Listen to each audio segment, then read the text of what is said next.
So All right. welcome. We're live. We're live. So happy we're live and here.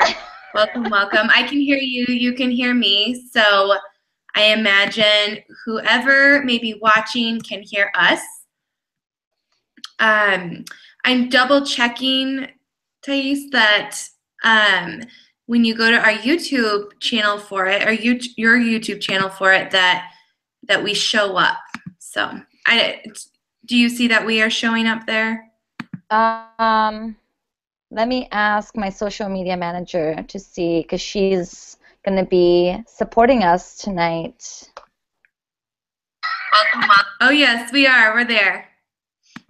Excellent. Cool. Yay. Woohoo! Well, I'm Libby So, Pro. Welcome. We are so glad you are here. I'll let you say hi too. Thais here. Thais with a really complicated last name, so I just play the Madonna share thing and just go by Thais. I love it. My last name's really easy. It's Crow, so sorry. Yeah. You got the short stick on that one. Thanks, We are so Libby. excited that you're here joining us, whether you're live or watching the replay. We are just here to get together and have some fun and to talk about some things that have really helped us create powerful and meaningful shifts in our lives when it comes to embodiment. So this is something that, the word itself is like, what does that even mean? People might not know. And even when people do know or they get a definition, they don't know what to do with that. So we're excited to shed some light on this and really explore it with you in the next 30, 40 minutes.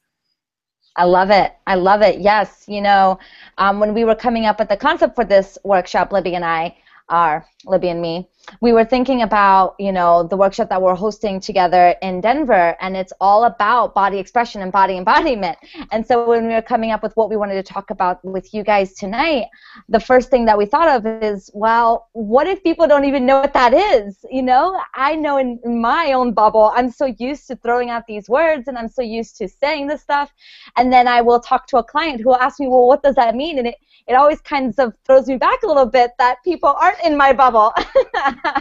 So we're going to be really breaking down on what exactly does that even mean to embody our body and why it's so important to do so, and how, if we do embody our body, we can really be a catalyst for change, and not only internal change but external change. And I think that both of them are so important if we want to be fulfilled. Completely, yes. And we both have experience with clients too, with this work. So, I mean, personally and in regard to our clients and our professional lives too. So we'll share with you different examples for both this evening. I'm just looking at my notes here. So that's what it's going to look like for us. And just even before we get started with you and tell you more about us, just some house cleaning and agenda. So we're going to share our stories with you guys, just our short story, so you get the idea of who we are and what we do and why we're here talking about this and why we're excited about it. And then we'll lead you through and teach you a couple exercises and things, tools that you can use to practice this on your own. And then we will close with a couple giveaways and additional information. So that's what it'll look like, and we are going to keep it jam-packed with content. So grab your notebook and pen and get ready to take some notes and really be present with us. And we're so thankful and grateful that you're here sharing this time with us. So that's what it's going to look like. Do you have anything to add to that? No, I don't. I think you got it. Cool. You can, if you want to start, maybe sharing your story and kind of a little bit more about you. That would be great. Sure. Yeah. So I grew up as a very logical person, where I was very analytical and very intelligent. I was often very proud of being a scholar and being a straight A student. And when I went to college, I had plans on getting a business degree. I actually got a business degree in finance, and the plans were to go to law school. So I had big ambitions for myself, and what I didn't expect to happen was the first year in college, I was in a long-distance relationship, which was took a big toll on me, and I didn't understand what that meant. So I found myself binge eating.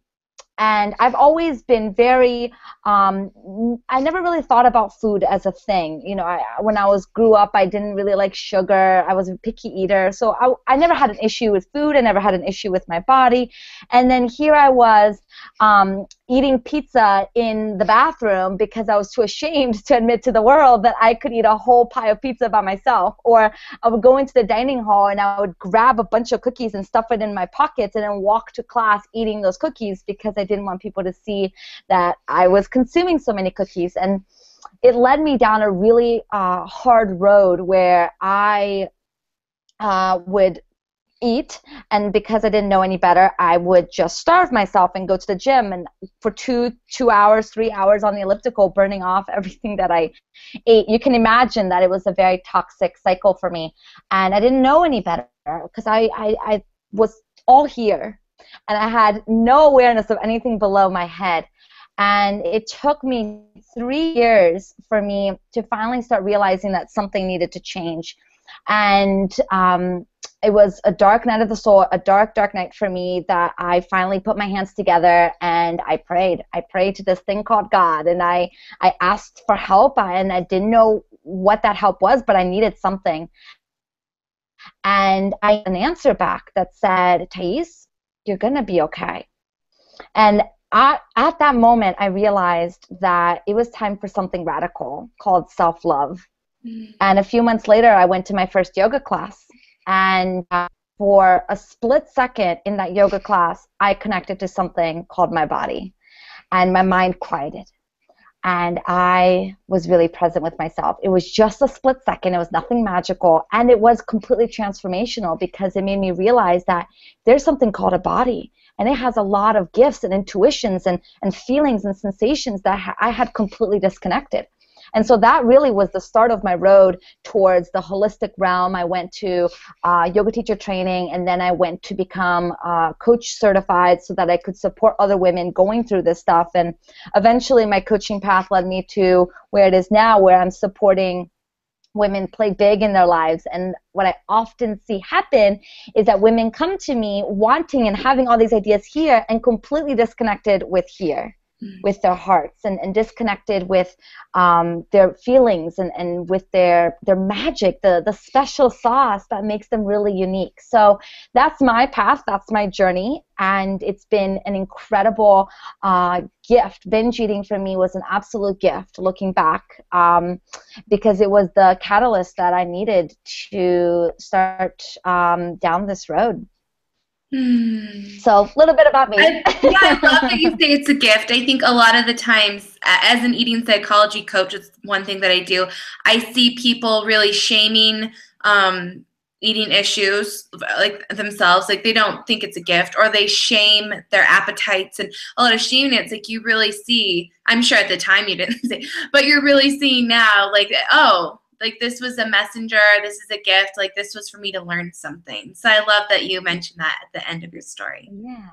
Yeah, it took a lot of healing and a lot of connection and a lot of understanding and a lot of compassion for myself. And I think compassion is something that we feel it's very easy to give others, and we feel like it's very hard to give ourselves until we realize that until we give it to ourselves, we can't really give it to others. So it's been a really incredible journey, and I feel really blessed and honored that this is my path and that this is what I get to do. So what about you, Libby? Tell us your story. I love that. And I love it. It's only probably one little tiny part of your life story. So in terms of my body and getting in my body, I'd say that the story that comes to mind is one, of course, with eating as well, actually. I was always a little bit of an overeater. Didn't really know why until I started studying eating psychology and realized that, I didn't want to feel any feelings that were bad. So instead of actually feeling those emotions on the negative side of the spectrum, I would just eat. And so I still do it. I'm not some person who's just healed. I am very, very transparent about that this is an ongoing process and exploration. So when it comes to like getting in my body, I thought, okay, well, how am I supposed to know what it feels like to eat food and feel good if I'm constantly overeating or binge eating or stress eating or emotional eating? And it's like, I didn't know. So what I went to is exercise. So I just was like, the only way to get in my body is to work out 7 days a week. And like, I went on this intense masculine left-brained path to health, thinking that then I would be able to like be in my body, feel good, have it all, be happy, And what happened is that just disconnected me even more because I was on this path to like, getting the six pack and losing all the weight. And basically it brought me more into my head than I had been. So like I mentioned, when I started studying eating psychology a few years ago, it really brought me to this other side, this feminine, right-brained, loving side, which frankly, I had never even known was there. I was like, what is this? It's scary and soft and like uncertain and wooey, gooey, and I don't know what that is. And so it was a big shift for me. So I completely went on the other side of things. And then in the past year, so really been finding the balance. And along the way, of course, I've learned a ton of tools and had many experiences on my own and working with clients, a lot of clients. And so I'm excited to share, what's worked for me, some things that have worked for me and some things that have worked for my clients when it comes to what it's like to like have love for yourself, to be in your body, to feel all that's there for you. So that's just a little bit of it. And of course, there's so much more that we could dive into. But yeah, that's a little bit about how I came to be here today. I love it. I love it, Libby. And I love that you said that it's an ongoing journey and how we're never fully healed. And what I found in my own life and what I've seen in so many women that I work with is that when we think we've healed one aspect of ourselves or one effect of the larger cause, it comes out in another way. When I kind of started to get grips around my eating, I started having uncontrollable spending. And once I started getting that together, then it went back to eating. And it's incredible journey. And for me, every single time now that I notice myself going into that extreme, and we're going to talk about how we feel that, but when we start going into any extreme, it's the same energy, whether we're doing it for eating or spending money or causing drama in our lives. It all stems from a really amazingly deep place within that's just calling for our own love. Yeah, it's the same messenger just coming out in a different way, right? Like if you're not going to listen to me doing this, then I'm going to do this. And yeah, you got it. I love that. Exactly. So that's just a little bit about us and why we're here and why we're excited and thrilled to share this work with the world, with you, and continue to learn on our own. Because we've seen what it's like to live, when you're not in there at all, and we've seen what it feels like to be in our bodies and to be more conscious and aware. And it's good stuff. And so we want to share that with you. Mm-hmm. Yeah. So as we move forward, into more of the content of this, so you guys can get your hands dirty. Thais, you wanted to share a little bit about specifics on the definitions of embodiment and clarifying more about it. Do you want to jump in there? Sure, yeah. So something that you said, Libby, was that, you went to exercise as a logical conclusion for embodying your body. Mm-hmm. And I think that's a very logical conclusion for many of us. When we think of our body, we think of how does the media show us that it is to embody our presence in ourselves. And a lot of that is to restrict our eating, to exercise, and to look good through fashion and through obsessing. I find that those are the big three that people tend to think of embodying. So if I want to feel good, I'm going to go buy clothes, or I'm going to go to the gym, or I'm going to restrict what I'm eating. That seems to be the trifecta of embodying your body. And what I think we often forget is that our physical body needs to be taken care of, because it is the vessel of our spirit, of who we are, of our body. But when we talk about embodying it, it's not the physical body that we are tapping into and embodying, but rather our energetic body, which includes our emotions, intuition, deeper sense of being, comes from that energy body rather than the physical body. So when we're talking about embodiment, we're not saying that in order for you to feel alive and energetic in your body, you need to buy new clothes, or you need to look at food and starve yourself, or cut the calories, or obsess, or drink the smoothies, or drink the green juice because you think you have to, right? It's about, how are you feeling here in your body? How are you feeling? How are you giving space to what you are experiencing? And when we can embody our energy, our feelings, that's where the transformation happens. That's where we step into a bigger place and a bigger person that we really ultimately are, but we've been keeping it hidden because of our fears and insecurities of our physical body. Sure, and just to kind of, I love how you say everything in this beautiful way, and I'm like such a nutshell, so I'm going to nutshell what you just said, if that's okay. Yeah, nutshell it, baby. So in the way I see it, in my nutshell way that I think of things here, it's like, so there's the 4 different parts of our body, right? There's emotional, spiritual, physical, and mental. And a lot of times what you're saying, we think of embodiment as just the physical body. And you're saying it's so much more. It's like all of these acting together. It's like embodiment is just your entire being. And what's often neglected is the emotional, spiritual parts of us. It's like we're often in this mental and physical place. So what we're going to offer you tonight, is tools to help you launch more into this emotional, spiritual side, so that you can connect all 4 of those parts of you to create one human that's really connected, not just in blotchy places. Does that kind of nutshell what you're saying? Yeah, and I actually was recording a video earlier today about, I think it was about meditation. I did so many today, and it reminded me of this meme that I seen on online, and it says, Mother Teresa didn't have time to worry about her thigh gap. She had work to do. And I love that, because I think that that's exactly right. We all have big work to do. It's not just Mother Teresa. Every woman on this planet has big work to do, even if that's just showing up for herself and her family every day. We don't have time to be thinking about whether our inner thighs touch, or whether, we have a little bit of, fat or not fat, or whether we have a lot of muscle or no muscle. All that stuff is not, it's not important when it comes to doing the work.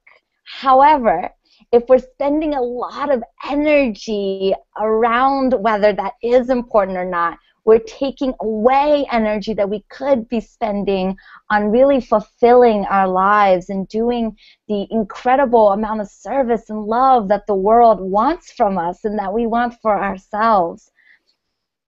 Well, and it's crazy because you don't realize that you're exerting that much energy on all of that. You don't realize it because you're in it, right? So for someone who's like, well, how am I supposed to stop exerting energy on that? It's really hard. It takes a lot of work. It's like there's no magic pill for being like, here, shift your energy to a lighter, happier, deeper place.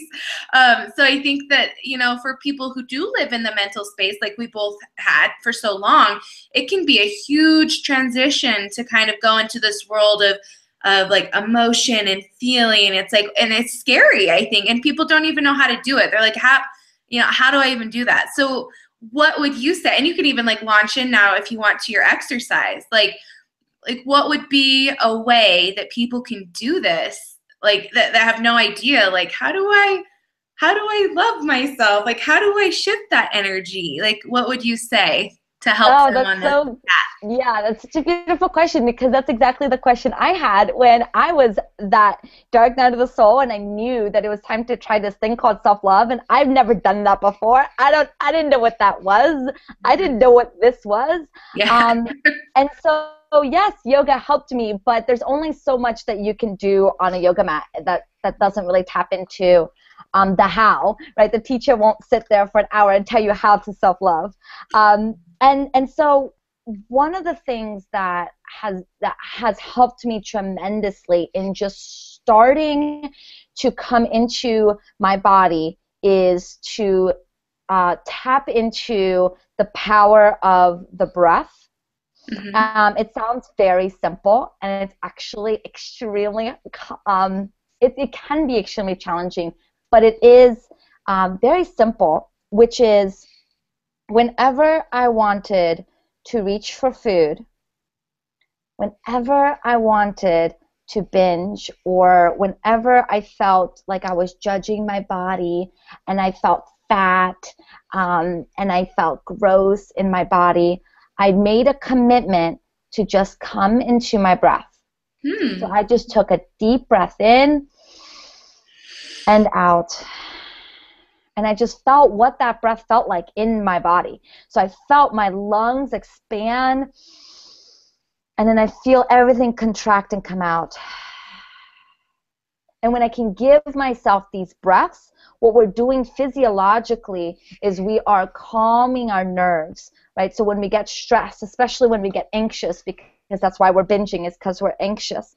When we get completely ungrounded and we feel totally frazzled and we're very disconnected, the best way to come into connection is to just notice the breath. In the yoga tradition, breath work is called pranayama. Prana meaning life force. In the yogic tradition, the prana is the ultimate energy source. And how long can we go holding our breaths, right? We can't go very long. So when we play with just coming into the breath, what happens is we start tapping into our life force. We start tapping into the present moment. And that's when the shift can happen. And that's when we can start to just notice what's going on in the body. It doesn't have to be some dramatic, I'm going to sit here in Zen mode and meditate for 30 minutes. It can just be, let me breathe. Let me slow down for just 5 seconds. And if after 5 seconds I'm going to anxiously go for food, that's going to happen at that point. But I'm going to give myself 5 seconds to just breathe and be here and notice my heart racing and notice, what's going on in the physical body. And that helps us tap into the emotional body. I feel you, girl. And I love that. And it's simple, yet it is so, it works. Like that. So that's when people say that you go to yoga, or maybe if you don't go to yoga, the teachers will often say, take your yoga off the mat. And this is something that I do, because I do go to yoga a lot. And it's like, I catch myself, Thais, in public being like, like these huge exhales. I'm like, I forgot where I was. That's embarrassing, right? But it's so helpful. And I catch myself doing this breath work subconsciously almost. I think it is, because it's not like breathe now. It just happens. And it's so powerful. So I love that this is like, this is something you don't have to pay for. It's pretty easy to do. And it's like, just start. But for someone who, they don't go to yoga, they're like, what would you recommend? Like, should they put little sticky notes around, like breathe, or like set little timers? Like, do you have a way that you kind of got started to get into it routinely? Oh, that's a good question. I don't know the answer to that. I would say a great way to remind yourself is to set an alarm. I have an alarm for everything. I have an alarm that goes off at 2:30 every day to have a dance break, and I will have a dance break. That's another great way to tap into the body. But yeah, set yourself little reminders. Set yourself up for success. You know, if this is something that you really want to commit to, if you want to just find more moments of grounding and presence, set those things for yourself. I write notes on my hand. I have a little something that, oh, you can't even see it, but I write notes on my hand. I mean, I will do anything that I know will support me in reminding myself of these things. I also have sticky notes in the bathroom and next to my bed, and I have sticky notes at my office by my computer to remind me of these things. And, you know, I always believe that when breath is shallow, life is shallow. That's a tweetable. So, so when we can, if at any point you notice your breath being short, like right now, I'm really excited, my breath is short. Yeah, it makes such a difference. It really does. I mean, before you go to do anything, I mean, even I have a couple friends who do work with highly sensitive clients, and for them, it's like breath is big. It's like they have to breathe and really like create a protectant bubble around them. Like breath is just like you were saying, the life force, and it's funny that it's such a simple thing, yet so many people don't do it because they won't even stop to do that, right? Mm-hmm. It's like that's how busy and rushed and like the mental chatter can overtake. It's like the hamster wheel is so much that we can't take 10 seconds sometimes. Or the story that we're telling ourselves is that we can't take 10 seconds to just really breathe. So it's like, it's okay to integrate this tool like once a day. Like, don't worry. Like, if you're not doing it throughout the day, you're not a failure. Like, just try before bed or try in the morning before you get out of your car and you go into your job or whatever. It's like integrating it just once a day will be a helpful reminder. Yeah, yeah, and like you said, it can be done for anybody. It can be done for highly sensitive people. I had a client who just had panic attacks. She had really bad panic attacks that would come out of nowhere.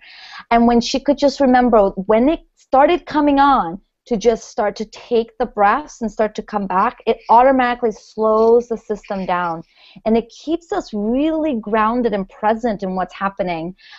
So much so that we start to notice feelings arise that we didn't ever know was possible. And so before, when I was binging, when I had serious binge eatings, I couldn't stop it. Like there was nothing that I could do to stop. When I wanted to binge, I was going to binge. And no amount of breath work was going to stop me from binging. Thank you very much. And so I would just start just doing this breath when I wasn't binging. Mm-hmm. Just doing it whenever I could remember, when I was calm even, I would do it. Mm-hmm. And what happens is it starts to, like you said, come into the subconscious mind. And then when I slowly evolutionized to the point when I started having the desire to binge, I could catch myself and start to come into the breath. And it's not a fast solution. You know, I would still breathe and then go to the chocolate. But slowly after time, with healing and compassion for myself and just continue to bring that attention to the breath whenever I could remember it, it started making some huge shifts for me. Well, it's like, is anything a fast solution that really works? No. Like that's why this work is, that's why I think, well, there's a couple things I want to say. Number one, it's like, I think that working with a coach or working with a group of people, like some friends or whatever, is really important, because it's like you can say that you're going to do something, but because you have to continue to practice it and retrain and rewire, it's like having a little bit of support in there and community, and that's really going to help, and someone who's connected to what you're doing. And then also, it's like when you go into this work, having the intention or giving yourself permission that it's not going to be perfect, that you might slip back up like you did. Like you didn't go into this work being like, I'm going to be healed of binge eating, or your client, I'm sure, didn't go into work saying I'm going to be healed of panic attacks. It's like, this is just one tool now that I can use and repeat and practice so that it's there for me in the long run. It's like there's no quick fixes. Everything that is going to work takes hard work, right? And it doesn't even have to be hard. It's like consistent, ongoing, ups and downs, and being intentional about knowing that, you know, it's not going to be an overnight thing. So I love that you brought that up. It's not perfect. Yeah. Breath is important. Breath can do really amazing things. So that's how it started for me. I love that. So as an eating psychology coach, well, I do a lot of life coaching too, of course, because everything's related and connected. And I do a lot with embodiment. So do you feel complete with sharing your breath work exercise? I do feel complete, yes. Okay. I'm going to jump into a couple of embodiment exercises that I do. I'm not going to share all of them, but I'm going to share the ones that have been really big for me. So the first one, of course, is yoga, and I don't need to get too much into that, but that one has really helped me in huge, huge ways with my grounding and my self-love. But that one's one that I think is really common. So I'm going to go into something that's not as common. Is another one that's huge, that is hard if you're not really in love with your body image and the way that you're kind of being in the world, is called mirror work, like a mirror. Like you're looking in a mirror. And with mirror work, it's really powerful. So kind of the idea is that you undress to your comfort level. Some people, that's like wearing all clothes. They do not want to be in front of the mirror nude at all. They're highly uncomfortable. Or just completely get nude. And what you're going to let yourself do, and this embodiment practice is, at first it seems like it's really in your head and it moves down to your heart. So what comes up first is all these judgments, this negative stuff, the inner critic. Everything kind of rolls off, right? Like, you're fat, look at your blank, like, look at this, like, ew, this, whatever inner critic has to say that day. And once you let that roll off, this is when this work really comes to play. So then you're going to drop into your loving and the part of yourself that's the deepest, most wisest place. Whatever allows you to do that, do it.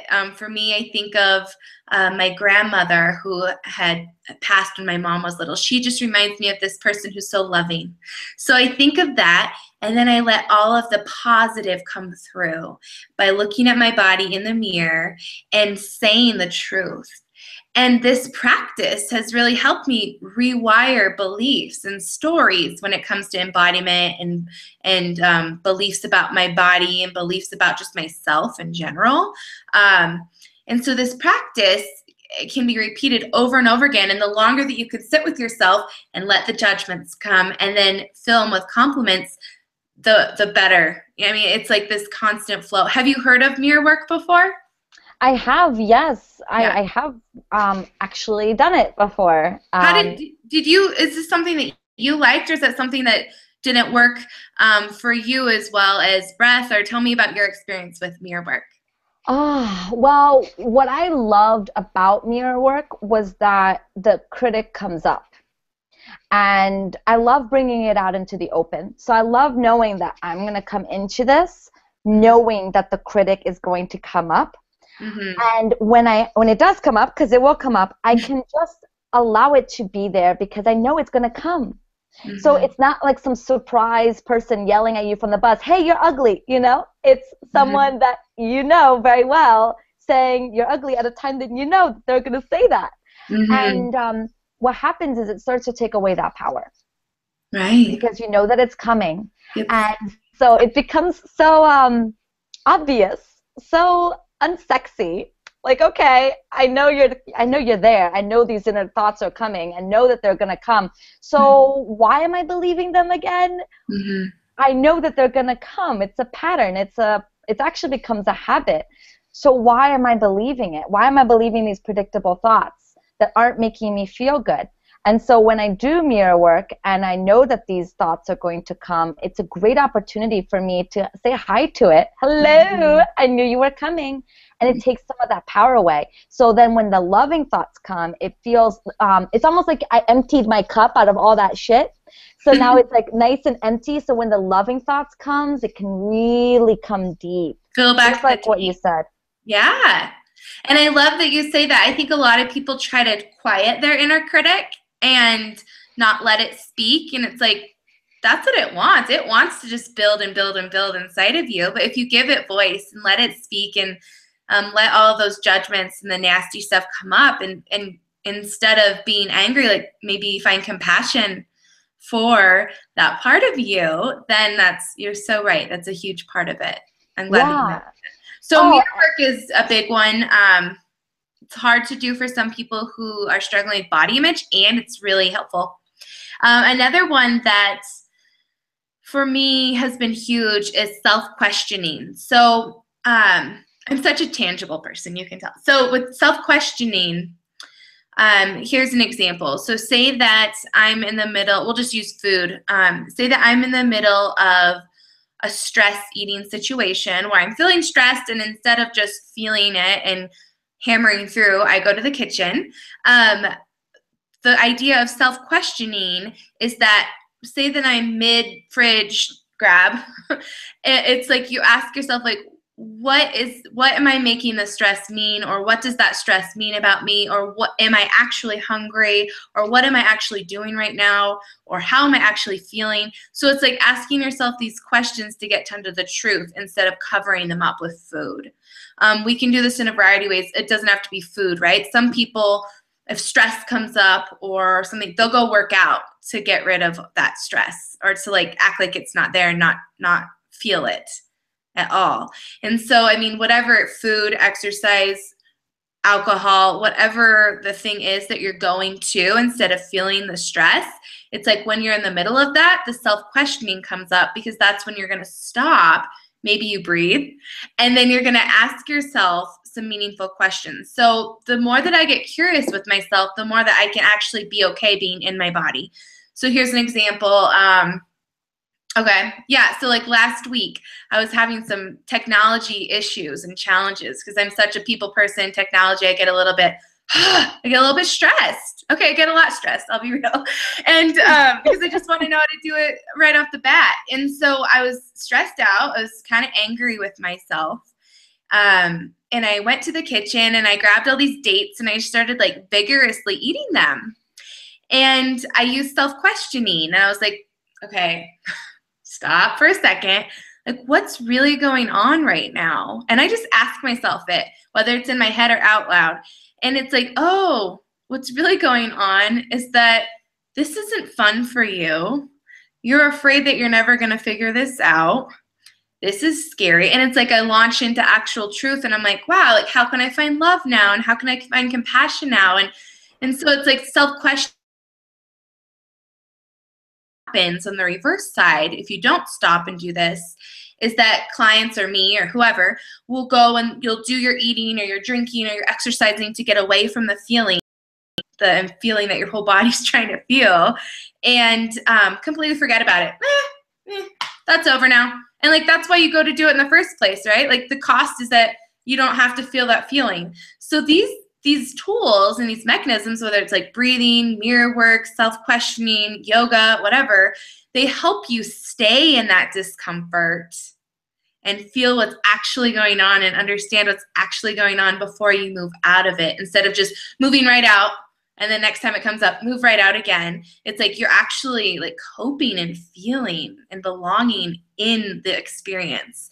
And so self-questioning is another one. And I'm going to stop. I have a lot more, but I'm going to stop there because those are, I think, the two that really help me. Do you do self-questioning at all? What I love is that all three of these tools can be done together, and I think Right. doing them together can make it really powerful. For me, doing the mirror work or just observing my thoughts in my meditation practice, what can come up for me is that I start to feel when I start to feel anxious about my body, I know that that's like an alert in my brain going, meh, meh, meh, something's wrong, something's wrong. I was actually at a retreat this past weekend, a very deep, spiritual, incredible retreat. And halfway through the program, I caught myself thinking, wow, I need to lose weight. Like, I'm really fat. And that immediately triggered my little alarm that I set for myself in my brain that asked myself these exact self-questioning questions. Is that what's really going on? What's really going on, Thais? Because just yesterday you looked in the mirror and you thought you were fine. So obviously you don't go from fine to fat in less than a day. That doesn't happen. Fat isn't really a feeling. So what is really going on? And whenever I ask myself these questions and then I breathe. I give myself space. And that's beautiful, Libby, that these exercises can go so well together, because I think that when it comes to embodying who we are, one thing isn't going to always do the trick.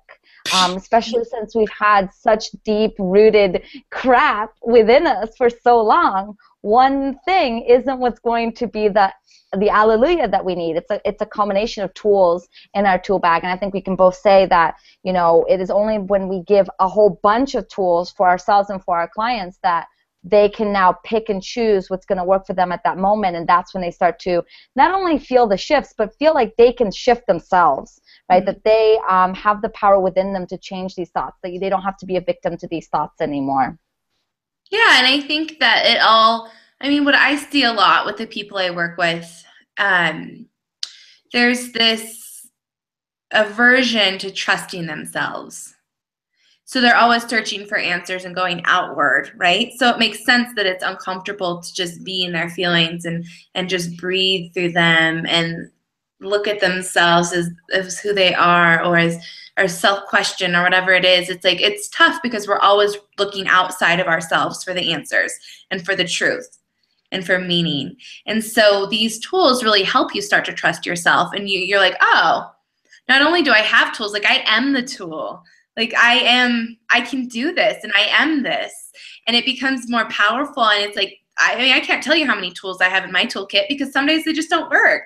Like some days I'm like, I don't want to breathe, you know? Or some days I'm like, I just want to shove my face with food and I don't care to self-question today. So it's like, there's so many, and it's like, we can share more, and it's like, there's so much available. We could go on forever. We could go on for a year. So these three are really helpful. And so just to recap, yoga, of course, is kind of an overarching thing that I mentioned and that you're very passionate about too. And then breath and breathing, breath work. And then we have our mirror work, and then self-questioning, getting curious. So those are some tools for people. They're free tools. They're just that you can do them in 10 seconds. Of course, you can do them longer. So those are things that we wanted to share with you guys. Yeah, do you want to kind of move into, you mentioned a little bit about wanting to talk about like the new paradigm of a woman. I do. I envision, when we talk about this, I envision what I would love to see a new paradigm for women, where we have such confidence in our body that doesn't have anything to do with our looks, because we're all given this exact body for the exact purpose of healing and transforming our lives. You know, I truly believe there's no coincidence in life. So the fact that we have this body with these issues is the exact issues that we need to be having to do the biggest amount of impact and power to the world. So I just imagine this new woman that has a total confidence in herself, and she's fully grounded in her worth and who she is, and completely honors her feelings and knows that it's her feelings and her intuition that makes her powerful and makes her a leader in her life. And I envision that if we can really embrace these tools and all the more tools and continue to discover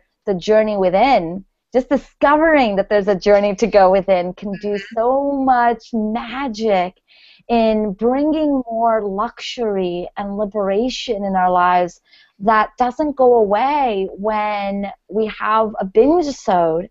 I mean, Libby, I don't know about you, I will still occasionally binge.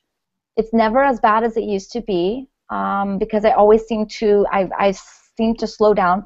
But the magic happens when the guilt afterwards isn't there. Amen. Yeah. The guilt of, holy moly, I have no control of my food, I'm a bad person, who do I think I am, blah, blah. The thoughts that proceed or succeed the binge is probably the worst part. And the fact that, you know, I can say after 7 years of doing my work and supporting women do their work that it's becoming a reality for me. And I think that that's a powerful way of being in the world that I would love to see every woman embracing and every woman doing. And don't you embody that paradigm, my friend? You do. Oh, And well, I it's mean, so true. I mean, it's totally like I could go through a stress eating phase and like, well, that just happened. Whereas before I'd just go straight into judgment.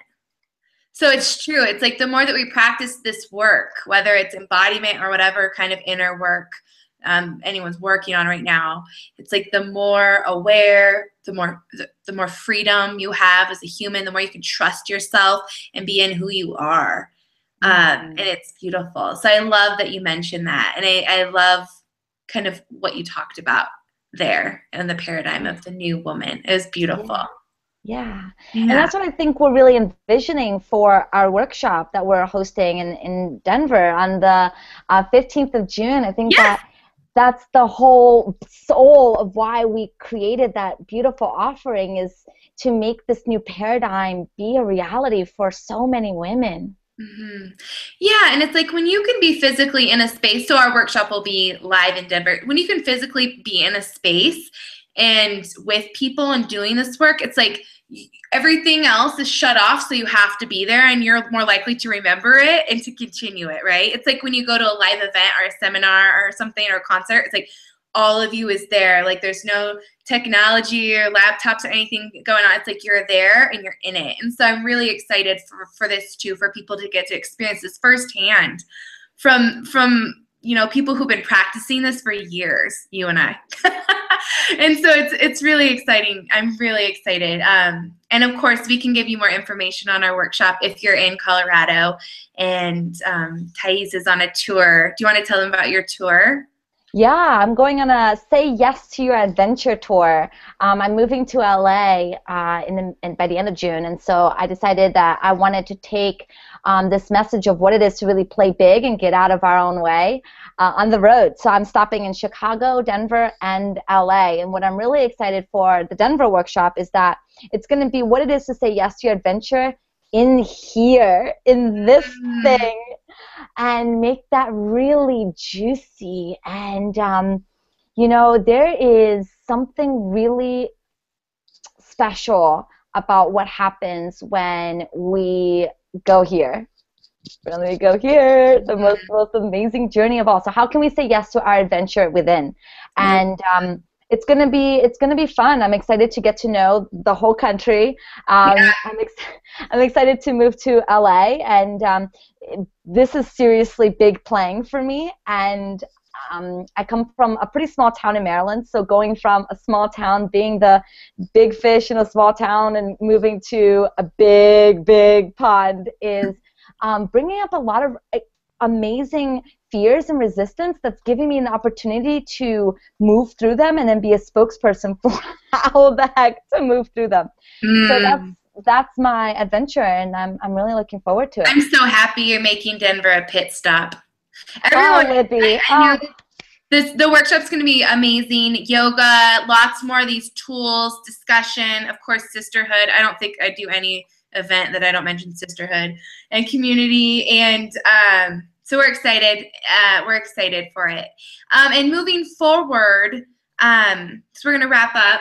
We are going to give away, if you registered for this workshop, and whether it's live or you're gonna get the recording, we're gonna put your name into a pool and pick a couple, and we are both going to do one free, amazing, jam-packed, powerful mini coaching session for you. So we'll go ahead and pick those people tonight based on who's registered for our workshop that we're giving right now. And we'll be in touch, and we'll email you if you're the lucky winner. And so thank you for spending time with us and learning more about how you can get in your body. And in terms of how you can get in touch with me, it's just my name, libbycrow.com. That's where it is in social media. And you can learn about any upcoming online events, courses, or local. And how can they get a hold of you, Thais? And do you have anything else to mention or say in regards to the giveaway or wrapping stuff up here? It's exciting. This giveaway is a really big deal. I I mean, know.